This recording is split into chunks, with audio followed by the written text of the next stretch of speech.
kita nanya tentang PPDB ya. Dan ternyata Swaka ini jalannya udah kurang lebih 1 tahun. Dan ini adalah FGD ketiganya Swaka. Dan di bulan ini, alhamdulillah kita ngangkat isu transportasi.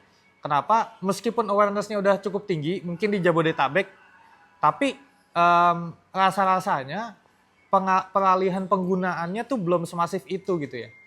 Oke, kita bisa menerima data ada jutaan masyarakat yang menggunakan Transjakarta, ada jutaan masyarakat yang pakai MRT, jutaan masyarakat yang pakai kereta api, tapi ternyata itu belum cukup gitu.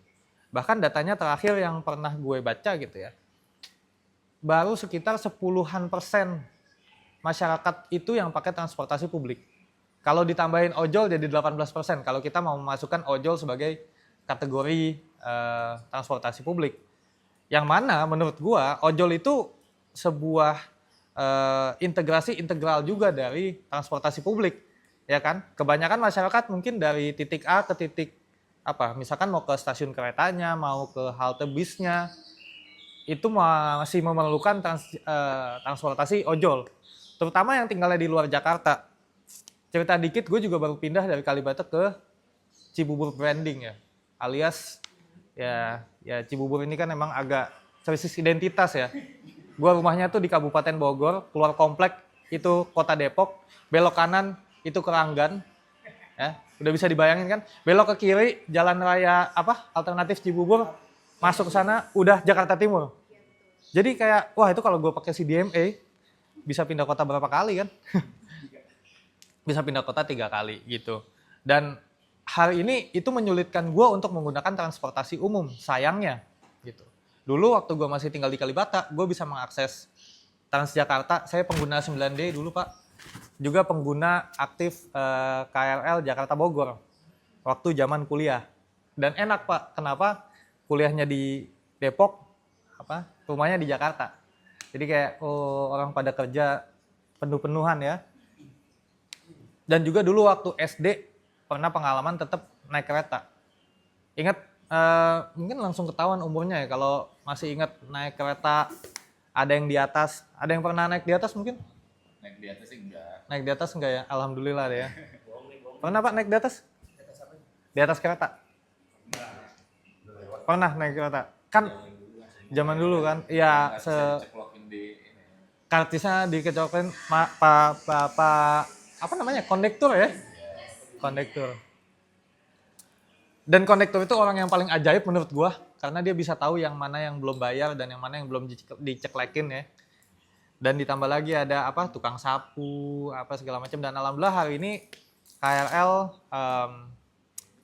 udah berevolusi, bahkan udah menjadi lebih baik lagi, baik itu yang jarak dekat maupun jarak jauh. Ya itu ada beban ya ternyata ya.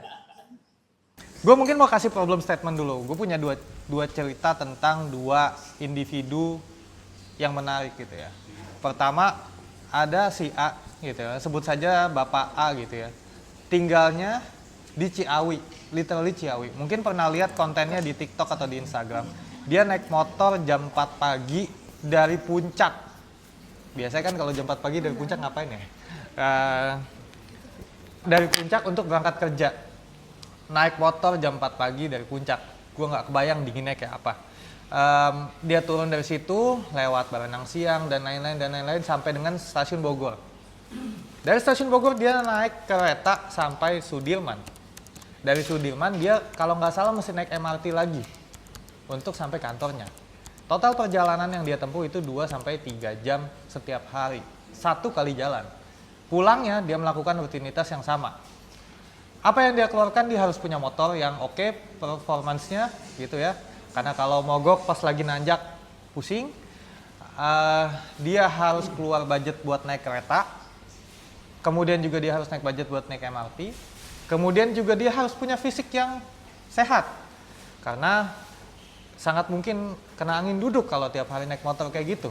Pagi dari Puncak. Dan biaya yang dia keluarkan ternyata nggak murah teman-teman. Dia harus bensinin motor dia, satu pekan mungkin 50-60 ribu. Dia harus naik kereta, terus dia harus naik MRT. Yang total biaya 1 kali perjalanan itu mungkin kalau ditambah biaya motor, dan tambah ini satu lagi kelupaan, parkir. di stasiun Bogor. Biasanya kalau motor itu flat 5.000 seharian tuh. Tambah semua biaya-biaya kurang lebih untuk berangkat aja dia bisa habis 15 sampai 20.000. Dikali 2 pulang mungkin nggak tambah parkirnya tadi ya. Satu hari dia menghabiskan 30 sampai 35.000. Belum beli kopi ya, Starling ya, sekarang jago keliling ya kan. Beli rokok kalau itu memang diperlukan kan, dan lain-lain. Mungkin satu hari dia perlu menghabiskan ya 40 sampai 50.000 expense dia hanya untuk bertolak A ke B, B ke A lagi. Yang mainnya itu rumahnya. Yang mana sialnya gitu ya, Bapak A ini gajinya UMR alias sekitar 5 juta lah. Sebut saja gajinya 5 juta. Dan kalau kita menggunakan matematika kasar, berarti dia mengeluarkan 50.000 dalam satu hari, dikali 20 hari kurang lebih, berarti dia menghabiskan sekitar 1 juta. 1 juta itu artinya dia harus mengalokasikan sekitar 20% dari penghasilannya hanya untuk transportasi pribadinya dia. Itu dia pribadi. Belum kita ngomongin jalan-jalan sama anak, sama bini, belum kalau minta ke time zone, belum kalau minta kemana-mana. Itu baru hanya sekedar dia A ke B, B ke A. Itu salah satu contoh. Contoh kedua, sebut saja Bapak Khalid. Nah, Bapak Khalid ini, dia tiap hari bertolak dari rumahnya di Bekasi ke kantornya di Kebon Sirih, sebut saja, Jakarta. Dia enggan menggunakan naik transportasi publik. Kenapa? Buat dia naik motor, sebut saja motornya Honda Beat yang sangat murah maintenance-nya ya. Ganti oli 50.000 setiap bulan, bensinnya mungkin murah, pajaknya berapa pajaknya Honda Beat setahun? Tergantung, kalau progresif 700. kalau progresif. Ya enggak lah, motor pertama lah. Masih UMR juga ini Bapak Khalid soalnya. Sebut saja itu motor pertamanya dia. Per tahun dia kena 300.000, 300.000-an lah kurang lebih pajaknya. Sehingga kira-kira kalau dibagi per bulan 300.000 bagi 12 berapa? 300.000 bagi 12 sekitar 35.000-an lah ya sebulan. Bahkan enggak, sorry, 30.000 kurang dong. 25.000. Berarti dia bayar pajak 25.000 setiap bulan, tambah maintenance motornya, tambah bensinnya tiap bulan, mungkin dia hanya mengeluarkan nggak nyampe 500.000. Dengan logika yang sama, Bapak Khalid akhirnya dia memutuskan untuk menggunakan motor setiap hari daripada dia harus menggunakan transportasi publik. Tapi ada satu case lagi, case C. Sebut saja namanya Bapak Faruk. Nah, ini case pribadi. Kenapa? Dia tinggal di Kalibata. Dia pengen naik transportasi publik setiap hari sebenarnya. Tapi agak sulit. Kenapa? Karena dia perlu berjalan kaki dari rumahnya ke stasiun, baik itu stasiun kereta ataupun stasiun halte Transjakarta atau feeder point ya. Yang itu mungkin jaraknya sekitar 400 sampai 500 meter. Jarak bukan masalah, tapi yang menjadi masalah adalah tidak adanya tempat buat jalan kaki, pedestrian gitu. Ini menjadi masalah. Akhirnya Bapak Faruk memutuskan ya mungkin seminggu 2-3 kali aja untuk naik 9D atau mungkin naik KRL Jakarta Kota ke Sudirman, karena kebetulan beliau kantornya di Sudirman. Nah, dari 3 cerita contoh ini sebenarnya kita bisa menarik kesimpulan ini adalah keseharian warga Jabodetabek Punjur ya. Tadi Bapak A tuh Punjur itu hitungannya, Puncak Cianjur, yang mana mayoritas itu masih tinggal di luaran Jakarta. Hanya beberapa mungkin kayak tadi contohnya Bapak Faruk yang dia bisa tinggal di Kalibata. Sisanya kebanyakan tinggal di Bekasi, kota-kota penyangga, di Depok, di Nambo. Bukan, rumahnya di mana tadi, Cibubur. Di Kelapa Nunggal. Waduh. Di kosong lagi. Emang kalau Cibubur tuh kayak bagus gitu ya namanya ya. Kalau Kelapa Nunggal tuh Aduh. gitu kan. Nama kota wisata, aslinya Luwinanggung judulnya. Itu memang gitu. Dari case ini kita bisa menilai bahwasannya masyarakat masih kesulitan buat mengakses transportasi di Jabodetabek Punjur. Padahal kalau kita ngambil skala lebih makro lagi, Jabodetabek Punjur itu adalah salah satu percontohan transportasi publik yang terbaik yang ada di Indonesia.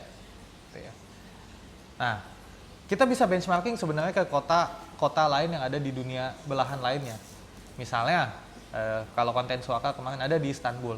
Istanbul itu kota udah ribuan tahun sama kayak Jakarta, tapi dia bisa memberikan prioritas terhadap pejalan kaki dan transportasi publik. di sana ada metro, di sana ada apa ya kayak Transjakartanya, bahkan di sana ada tram. Yang mana kalau di Jakarta zaman Belanda udah ada tapi sekarang nggak ada.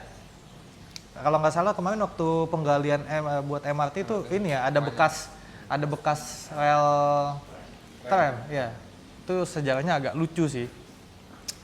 Nah, kemudian kita tadi saya udah sampaikan datanya ya. Gue udah sampaikan datanya hanya 10% masyarakat Jabodetabek yang menggunakan transportasi Jakarta. Kira-kira masalahnya di mana? Nah, untuk itu mari kita diskusikan. Di sini ada POV dari pengambil kebijakan, ada POV dari penyedia transportasinya, di sini ada POV dari masyarakat umum yang menggunakan transportasi publik, di sini juga ada POV dari NGO yang benar-benar literally mengkritisi hal tersebut, dan di sini juga ada apa tadi judulnya, impostor ya, yang ingin saya nggak perlu naik transportasi publik gitu. Oh Pak, selamat datang Pak. Oh ya, dari Pak Koalisi Pejalan Kaki. Nah, itu relate barusan kita bahas Pak, gitu kan. Orang pengen naik transportasi publik tapi dia punya kesulitan untuk mengakses transportasi publik karena tidak ada trotoarnya. Jadi jalannya ya di pinggir jalan, bahkan di sini tadi ngelewatin tempat sampah ya Pak ya. Tempat sampah yang dipaksakan. Gitu. Mungkin pertama gue pengen ke Bang Ihsan. Bang Ihsan, ini kan lu sebagai influencer, sebagai juga tadi media ya, jalur 5. Jalur 5 tuh maksudnya apa sih? Dan kemudian apa POV yang bisa lu ambil sebagai pengguna transportasi publik secara sehari-hari? Dan kasih masukan sebenarnya gimana?